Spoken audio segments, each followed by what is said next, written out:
Negara terkorup di Asia Tenggara urutan 5. Indonesia.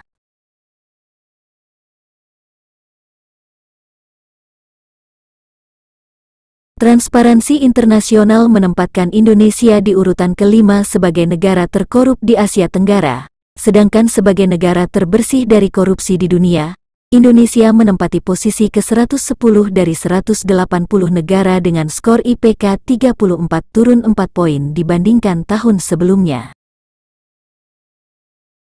Kasus korupsi di Indonesia dianggap sebagai kejahatan luar biasa karena bisa berdampak kepada banyak hal, mulai dari perekonomian negara, kesejahteraan warga, pemenuhan HAM, hingga akses terhadap kebutuhan dasar warga negara. Korupsi di Indonesia berkembang secara sistemik. Bagi banyak orang korupsi bukan lagi merupakan suatu pelanggaran hukum, melainkan sekadar suatu budaya dan kebiasaan. Dalam seluruh penelitian perbandingan korupsi antar negara, Indonesia selalu menempati posisi paling tinggi.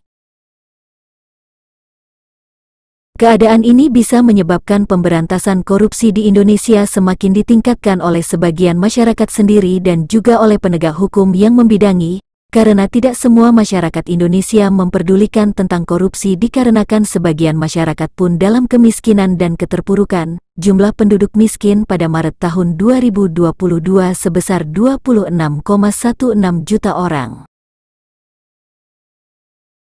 Perkembangan korupsi di Indonesia juga mendorong pemberantasan korupsi di Indonesia. Namun hingga kini pemberantasan korupsi di Indonesia belum mampu atau belum menunjukkan titik terang melihat peringkat Indonesia saat ini. Para pelaku korupsi di Indonesia didominasi oleh pihak swasta sebagai penyuap.